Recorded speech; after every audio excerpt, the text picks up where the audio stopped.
Muy buenas a todos, en esta oportunidad les traigo un video acerca de la escala de planos. El plano en sí, como definición, es la cantidad de información que vamos a incluir dentro del encuadre relacionado con la figura humana, es decir, la distancia, por supuesto, que va a tener el objetivo de la cámara con respecto a alguien. Por supuesto, la definición de cada uno de los nombres de los planos que vamos a conocer puede ir variando según el idioma, según la academia.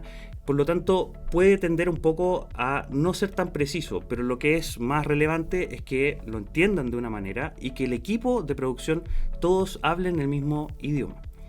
En esta cita de Rafael Sánchez, él menciona que los que se están iniciando en el oficio genera justamente enojo por esta vaguedad. ¿Por qué? Porque la lógica de cada plano puede ir variando según el punto de vista del director. Para comenzar en la escala de planos vamos a partir de los planos más abiertos a los más cerrados, es decir, los que incluyen mayor cantidad de información a los que se van mucho más al detalle. Todo esto tiene relación con la proximidad del objetivo al sujeto y por supuesto también involucra técnica, como por ejemplo los milimetrajes de los lentes, la capacidad de los focos, etc. Vamos entonces con nuestro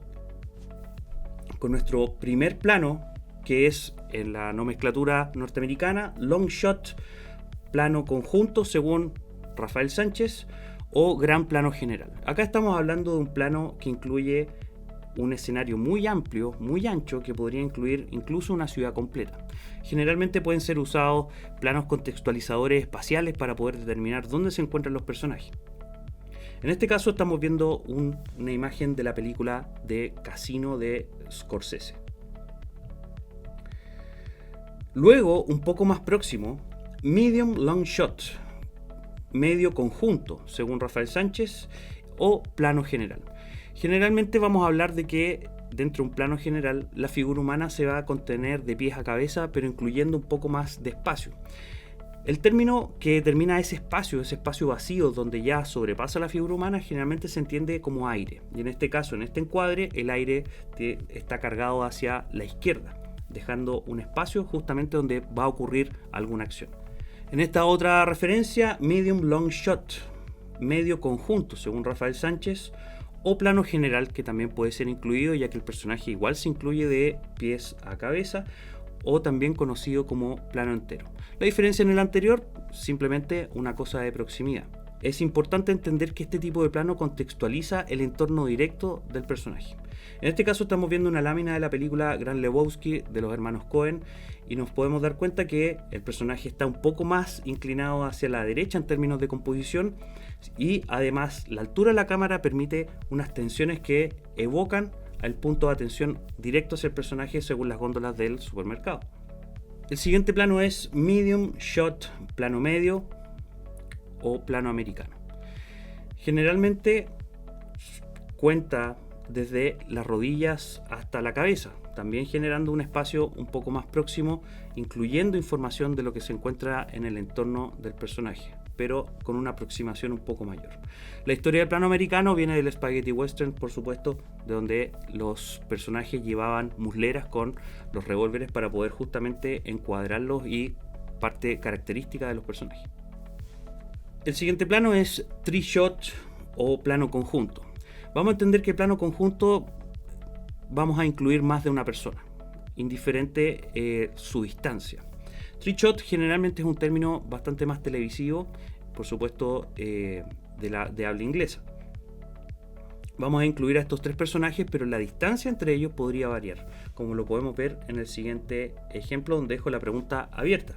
Three shot, plano conjunto, pero en este caso particular, ellos se encuentran a una medida en plano general, es decir, podría ser una mezcla entre plano conjunto y plano general. Conjunto porque incluye a más de un personaje, y en general porque los tres se encuentran de los pies a la cabeza completos.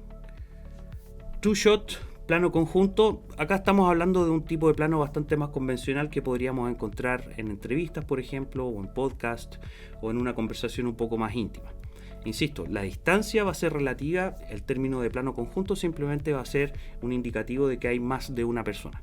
Medium, close up, medio, primer plano según Rafael Sánchez, o simplemente plano medio. Acá estamos contemplando generalmente un plano de la cintura a la cabeza, tal vez con algo más de aire, donde incluye un poco más de información de fondo.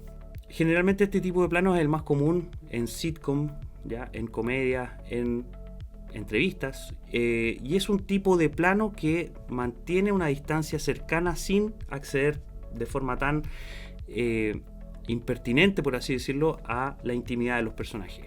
Es el plano perfecto para poder entrevistar a alguna autoridad, por ejemplo, o mantener una distancia adecuada, pero con la capacidad de poder percibir detalles y gestos de los personajes. El siguiente plano es close-up, primer plano, simplemente llamado, donde es más parecido al plano retrato, ¿cierto? A la fotografía de retrato, que incluiría los hombros hasta la cabeza. Por supuesto, el objetivo está mucho más cercano al sujeto, indicando un grado de intimidad mayor y donde queremos extraer cierta información un poco más precisa acerca de los gestos más delicados del rostro de la persona. Big close-up, gran primer plano, según Rafael Sánchez, o primer plano corto, como se podría encontrar en algunos textos, o incluso plano italiano.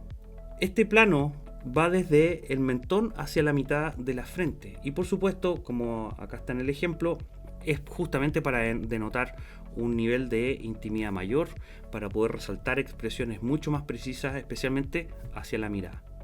Primerísimo primer plano. Es este plano que va ya muy cerca hacia la mirada, hacia los ojos del personaje, donde por supuesto queremos rescatar ya hasta el micro detalle de movimiento de actuación que va a tener, ¿cierto?, nuestros personajes. No son tan comunes y son muy propios de la cinematografía. Por supuesto, no es un plano adecuado para una entrevista, sino que es más parte del lenguaje cinematográfico, con un alto valor expresivo que traspasa, ¿cierto?, las barreras de la intimidad del sujeto. Plano detalle. El plano detalle lo vamos a entender siempre como un plano descontextualizado de una persona. La diferencia con el primerísimo primer plano, que siempre va a la mirada. Entiéndase que el ser se encuentra en los ojos. Y un plano detalle, a pesar de que incluya partes de un cuerpo, están descontextualizadas de un ser. Es decir, una mano, un pie o un objeto, una manilla, una puerta, un arma, pueden ser contexto de plano detalle. Indicando también que tiene cierto grado de proximidad y aporta solamente información de objetos descontextualizados del ser, como indico. No solamente la distancia del objetivo al sujeto va a ser relevante como una forma narrativa, sino que también la posición del trípode, ya sea más alta o más baja en relación a la figura humana. En este caso, la cámara baja mantiene el horizonte mucho más abajo, con más cielo arriba, y en este plano podemos ver las siluetas contorneadas de las rodillas hacia arriba. Por lo tanto, la cámara se entiende que está a un nivel mucho más bajo y, por supuesto, más bajo del nivel de los ojos de los personajes. La cámara alta, por supuesto, nos va a ayudar a poder percibir con mayor distancia el horizonte, para poder contextualizar acciones que ocurren por encima o por detrás de los personajes. Por supuesto, entiéndase que la cámara adquiere una altura mayor y la que no sería la cámara alta o la cámara baja sería la cámara normal a la línea de los ojos. No solamente el director va a tener la posibilidad de narrar visualmente con la distancia de la cámara al sujeto, y también de la altura, sino que también del ángulo. Esto implica una mirada de arriba hacia abajo o de abajo hacia arriba. Y uno de los planos o los ángulos más conocidos va a ser, ¿cierto?, picado y contrapicado, desde abajo hacia arriba o de arriba hacia abajo. Esto siempre tiene un grado de interpretación o subjetividad mayor, donde se tiende a magnificar o a menospreciar a los personajes según el plano en sí. En este caso, en la lámina que estamos viendo, es la acción la que está determinando eso. Entonces tenemos la grabación, el objetivo de abajo hacia arriba, tenemos contrapicado, y de arriba hacia abajo picado, donde justo estos dos planos son yuxtapuestos, correspondientes a la misma secuencia. Para los planos un poco más extremos, que son desde arriba, 100% arriba, mirando de arriba hacia abajo verticalmente, a este se le conoce como plano cenital. Para este tipo de casos, como en la lámina que estamos viendo, un personaje que está acostado, ¿ya?, o una toma de dron mirando en la verticalidad hacia el suelo. Y el plano contrario o el ángulo contrario es el conocido como nadir, de abajo hacia arriba. Acá con esta imagen de El Resplandor de Stanley Kubrick. Entiéndase que el director ya tiene la posibilidad de contar visualmente a través de la distancia del objetivo al sujeto, ángulos, altura y también los movimientos de cámara. Los movimientos de cámara van a estar determinados por mucha técnica, ya sean travelings, steadicams o equipos, fierros generalmente, que nos van a permitir cierto tipo de movimiento. Todo eso va a estar asociado a tecnología que nos va a permitir transportar o mover libremente la cámara, y todo esto tiene una connotación cinematográfica con el fin de aumentar el nivel de expresión visual. Uno de los movimientos más clásicos es el desplazamiento de la cámara hacia adelante o hacia atrás del objetivo, como se puede ver acá, dolly in o dolly out. En este caso estamos viendo que la cámara es la que se acerca al personaje. Y nos vamos a dar cuenta porque se ve el fenómeno del paralaje.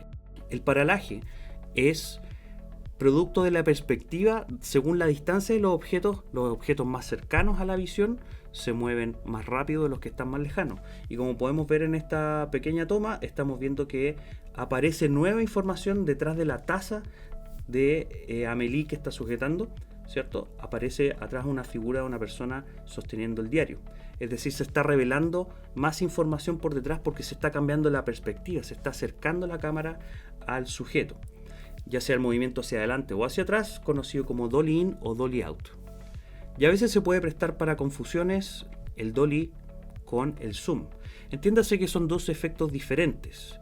El zoom es girar el anillo del zoom de la cámara, ¿ya? Lo que produce el efecto de escala, es decir, la imagen, al ser de un tamaño, se escala proporcionalmente pero sin generar nueva información, es simplemente más grande. Y en este caso tenemos un zoom dentro de la película El Resplandor, donde podemos percibir donde no aparece nueva información detrás del personaje, donde simplemente la imagen se hace más grande. El movimiento hacia adelante escalando la imagen se llama zoom in, y achicando la imagen se llamará zoom out. Este siguiente movimiento es conocido como traveling. Traveling significa que va a ir viajando lateralmente según la acción, y es perfecta para personajes que están en movimiento, persecuciones, autos en desplazamiento, gente que va corriendo, por ejemplo. Es propio del movimiento, acompaña de forma paralela en movimiento a la acción de los personajes. En este caso, además, lo que estamos viendo es un plano secuencia, es decir, un plano continuo que no posee cortes, de la película Oldboy. El siguiente movimiento es el paneo. Generalmente cuando tenemos un encuadre y estamos limitados a poder mirar de forma panorámica, por eso viene el nombre paneo, estamos limitados a un marco, ¿cierto? Lo que el camarógrafo se permite hacer para poder abarcar mayor cantidad de información, va a tener que girar la cámara, ¿cierto?, en el eje vertical, así como tal cual nosotros giramos nuestra cabeza cuando queremos descubrir un escenario que es demasiado amplio, que se escapa de nuestra visión periférica. En este caso, este paneo está siendo usado para el seguimiento de un personaje dentro del contexto de la película La Lista de Schindler. De una forma muy similar al paneo, pero en este caso movimiento ascendente o descendente, lo vamos a llamar tilt.